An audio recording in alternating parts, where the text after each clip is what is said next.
folks. It's 10 to 9. Slept really long last night, and it was a good sleep. So quiet out here, obviously. No sound of anything. But yeah, so all the vehicles you see here, about half of them are sleeping on the beach, and half of them are slept in their vehicles.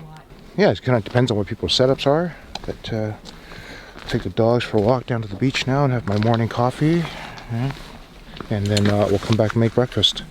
Morning coffee on a sandy beach that kind of looks like you're in Thailand, minus the really sharp pinnacles. Man, this is pretty cool. I can see why people make their way down here and camp on the beach and hang out.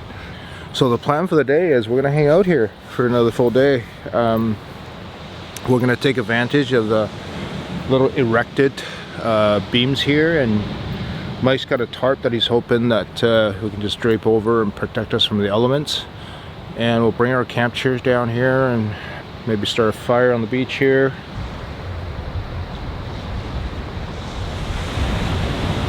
Maggie's already tired. Maggie and Daisy both.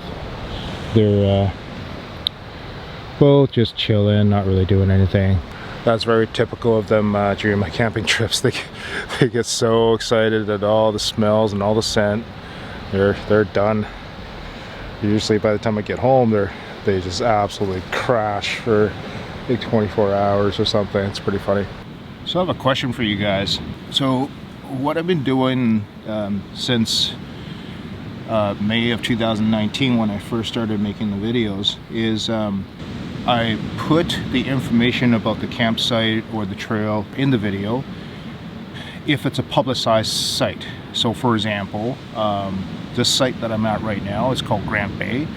It's on the government's website. It's on the BC Recreation Sites and Trails map. Anyone can look it up. Effectively, if you do exactly what I did, which is wonder, hey, where is there a place for me to go hang out for a little bit on the northern tip of Vancouver Island, you would find this information, and then you would have to figure out how to get here. So personally, I don't have an issue if putting the name of the site, even as beautiful as this, on the video, because I figure, you know what, it's like anyone can find this.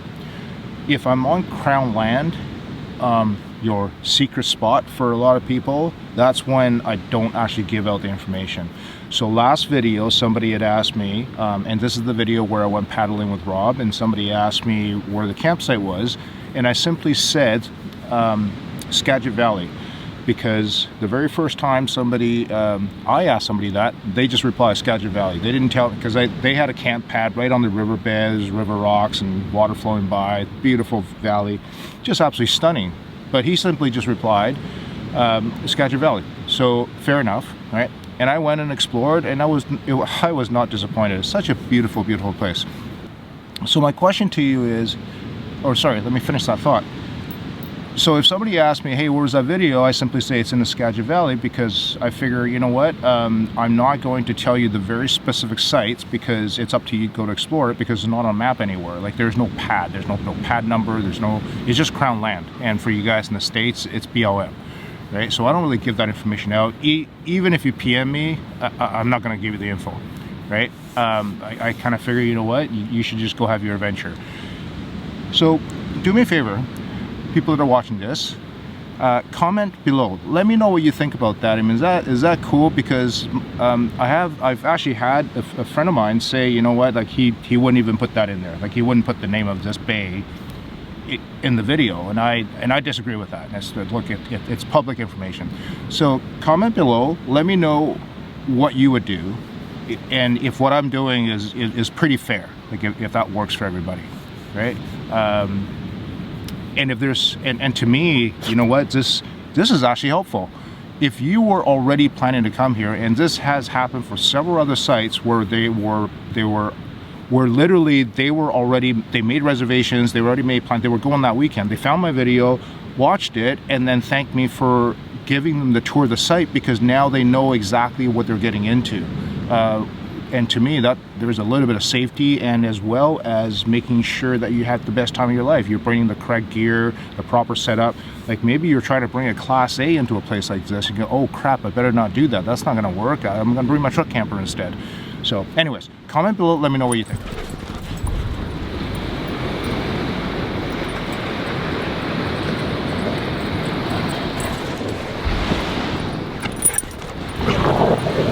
Thank you. Get up here a lot?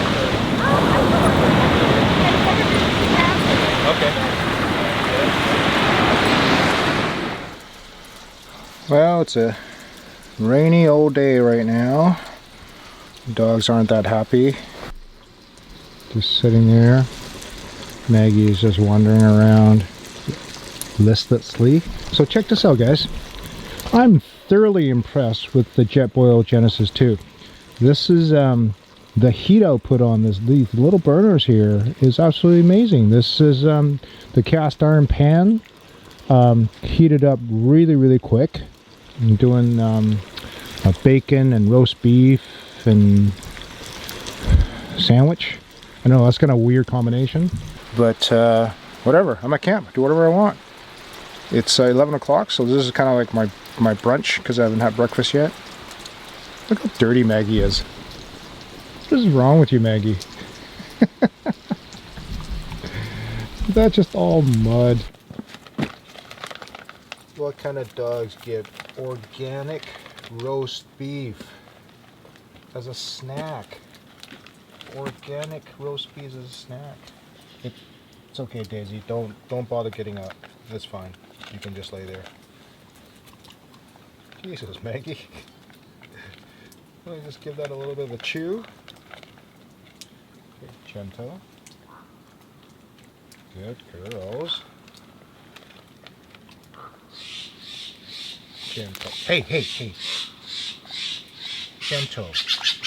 Good girl.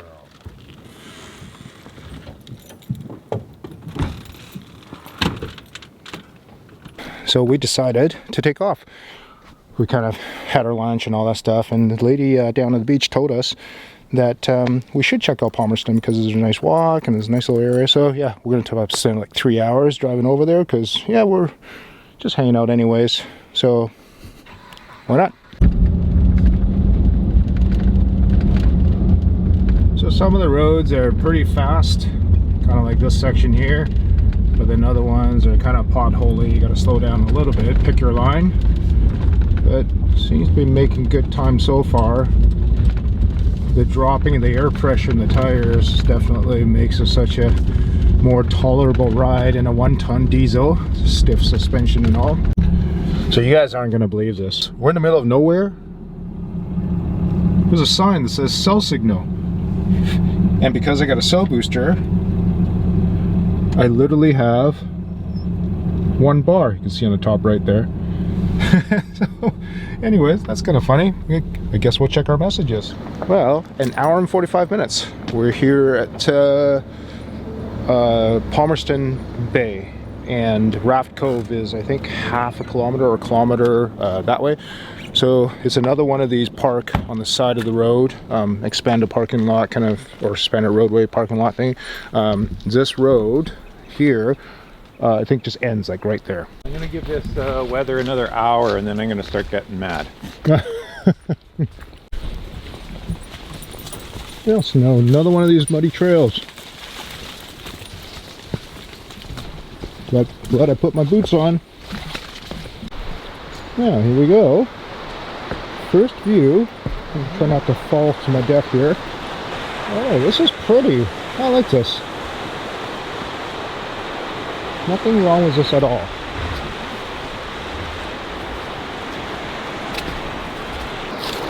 Beautiful shoreline. Yeah, you can actually walk a little ways.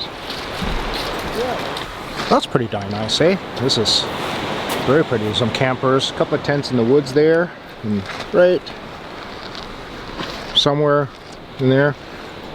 And then there's these guys here, the fire going.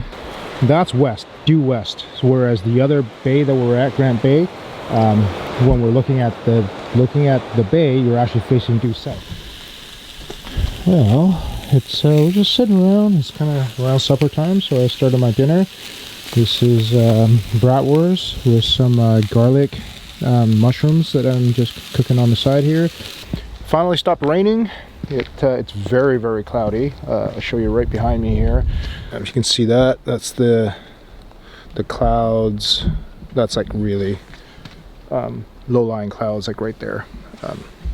But at least it stopped raining for now. We're just sitting underneath the awning, hit the awning out. Mike doesn't actually have an awning on his camper, so we're just tucked underneath mine.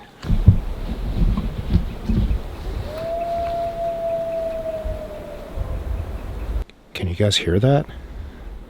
That's a wolf. It's been howling for the last 60 seconds. There's gotta be two.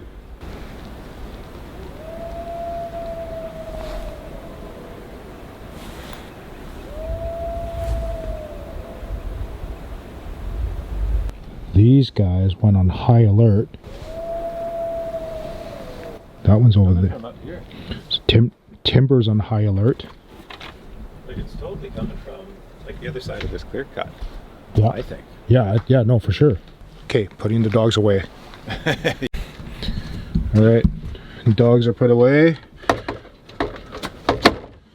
Closing the solid door. Mike's closed his door as well too. We're probably going to wander down the beach at some point, but at least the dogs are safe. We're not going to, I don't think I'll take the dogs with us actually. Yeah, just play safe. So Mike and I both think the wolves are on the other side of this clearing because we can hear them right there. That's cool. I mean, not cool, but hey, still. I mean, Totally cool. I mean, it's cool, but I mean, I don't want the dogs to have any issues, right? So Mike and I just walked a little ways from our camp.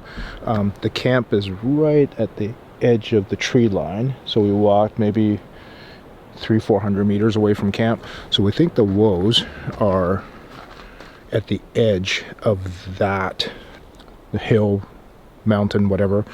That's what it sounded like it's coming from.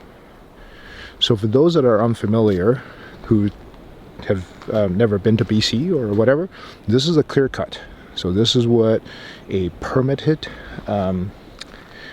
clear cut looks like. So the forest companies get a permit and they're very specific. They can harvest from here to there, and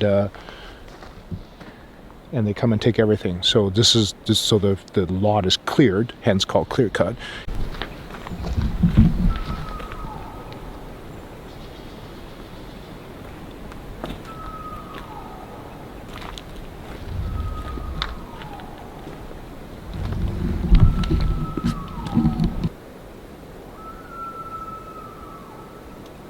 That's a wolf.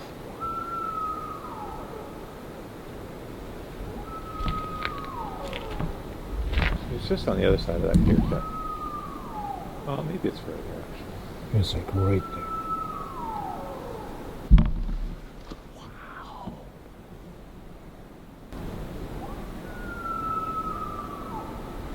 You guys hear that, right?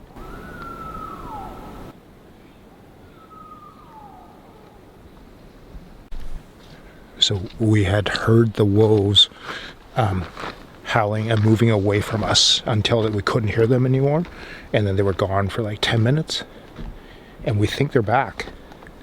Nothing. So we're pretty sure what the wolves are doing is that earlier, because they were traveling, that we can hear their howls going up this corridor up against the mountain.